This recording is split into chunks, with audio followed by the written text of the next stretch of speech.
Let's jump into a detailed analysis of where we are just 10 days out from the 2024 presidential election as Donald Trump and Kamala Harris enter what might be the most heated and closely watched race in recent history. This election cycle has been anything but predictable, with Trump's resurgence surprising many and setting the stage for a dramatic showdown across the country in pivotal swing states and traditional strongholds alike. The polls reveal a shifting landscape. Trump has managed to gain traction in unexpected areas. And today, we're going to dissect my latest electoral map projection state by state. In this breakdown, I'll be going deep into the numbers, looking at the core issues at play and tracing the historical trends that are influencing voter behavior in each of these critical battlegrounds.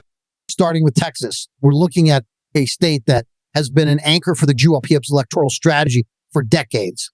Texas holds a massive 40 electoral votes, and Trump has continued to hold sway here. His 2020 victory in Texas was by a 6-point margin, while back in 2016, he won by an even larger 9 points. Despite some demographic shifts, Trump has strengthened his support among key voting blocs, and Texas looks firmly likely red this time around. His projected win is estimated to land somewhere between 7 and 10 points, making a comfortable but not record-breaking margin. Texas hasn't seen a Republican carry it by over 15 points since Mitt Romney's strong showing in 2012, but Trump doesn't necessarily need to break records here to secure the state's critical electoral count.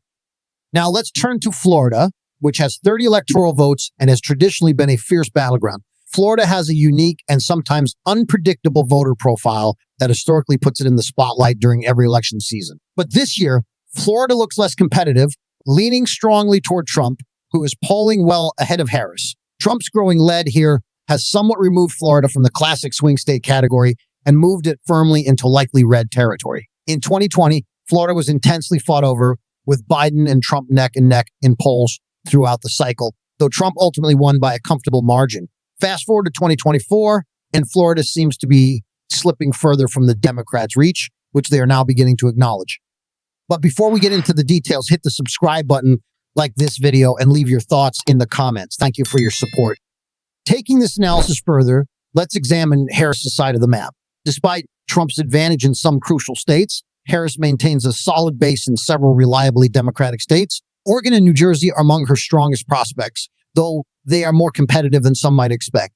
Oregon, traditionally a liberal-leaning state, has a mix of independent voters, especially in rural areas, which makes it less of a lock than its West Coast counterparts. However, it is still expected to go blue.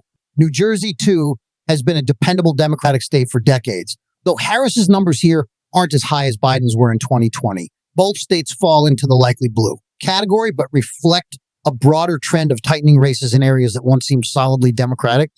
Moving to New York, this state remains a key part of Harris's base with 28 electoral votes. But here again, her support doesn't match what Biden achieved in 2020. While New York has been a Democratic stronghold for years, current polling shows Harris facing some challenges, and projections suggest that her performance here might be the lowest for a Democratic candidate since 1988, when Michael Dukakis saw a narrower than expected margin against George H.W. Bush. This underperformance might be linked to issues that are weighing on voters in urban areas, including inflation and rising living costs, which some associate with the current administration. These factors may not be enough to swing the state red, but they certainly affect voter enthusiasm and could translate to lower turnout in traditionally Democratic areas. Further west in Colorado, a state that has grown increasingly blue in recent elections, Harris is projected to win, though by a narrower margin than Biden's 14-point victory in 2020. Polls show her ahead by approximately 7 points, which still places Colorado in the likely blue category. But Colorado's demographics, with a mix of suburban progressives and a conservative rural base, mean it's less predictably Democratic than coastal states like California or Massachusetts. Colorado has been trending blue for several election cycles now, but it remains a place where independent-minded voters have significant influence, making it a state to watch in future elections. When we add up Oregon, New Jersey, New York, and Colorado, Harris's projected total reaches 191 electoral votes. This is a strong base, placing her over halfway to the 270 required for a win. However, this total still leaves her trailing Trump significantly. These states are part of her likely blue base, but they won't be enough to secure victory on their own. She'll need to perform strongly in the battlegrounds to bridge the gap.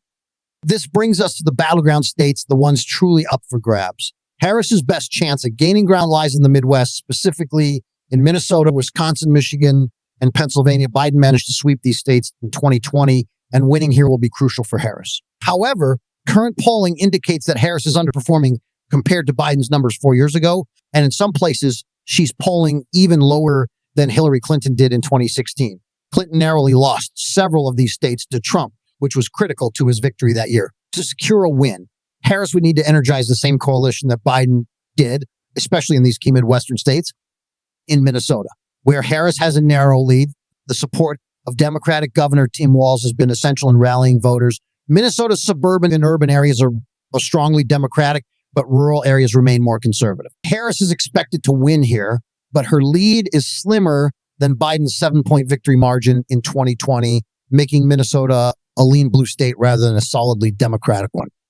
In New Mexico, with its significant Latino population, Harris holds a modest lead, yet her margin is far smaller than Biden's in 2020. Like Florida, New Mexico has seen a gradual shift in Latino voters moving toward the GOP, which is reflected in closer polling numbers for Harris. This state is classified as lean blue, but could continue trending toward competitive territory in future elections, especially if the opposite support among Hispanic voters continues to grow. Moving to New Hampshire and Maine, these small but potentially impactful states are less secure for Harris than they were for Biden. Both states have a history of close races, with Clinton winning New Hampshire by less than a percentage point in 2016. In Maine, where there's a mix of liberal and conservative voters, Harris's polling numbers are close to Clinton's, suggesting that these states are also lean blue. Virginia, too, has tightened significantly. While it's traditionally lean Democratic, Harris's lead is only about 5 points, which is a considerable drop from Biden's 10-point margin. The GOP's recent success in statewide elections, like Governor Glenn Youngkin's victory in 2021, suggests that Virginia could become increasingly competitive. And now we reach the true swing states: Georgia, Arizona, Pennsylvania, North Carolina, Nevada, Wisconsin, and Michigan. These states hold the potential to shift the balance of the election. Trump's polling leads in several of these areas suggest a favorable outcome for him, though they are still within the margin of error. In Georgia, where Trump leads by about 2.2, the combination of suburban conservatives and rural Republicans gives him a strong edge. Georgia has been a battleground since 2020, and with current trends, it's projected as lean red, with Trump likely to win by 3 to 4 points. Arizona is another key state, with Trump leading by about 1.5. The traditionally conservative base here has been re-energized, pushing Arizona from toss-up status to lean red. Arizona's significance as a bellwether for Western swing voters means this win could signal a broader trend. In Pennsylvania, the largest swing state, Trump's narrow lead suggests it could go red once more. Both candidates have heavily focused their efforts here, but Trump is projected to take Pennsylvania by around 2 points, marking a critical win. In North Carolina, Trump's slight lead and previous success in the state position in tilt red, while Nevada, Wisconsin, and Michigan are classified similarly with slight polling advantages for Trump. This path could give him a total of 312 electoral votes to Harris's 226. With this map, Trump looks to be in a strong position to return to the White House. If these projections hold steady, Trump could be poised for a significant comeback victory.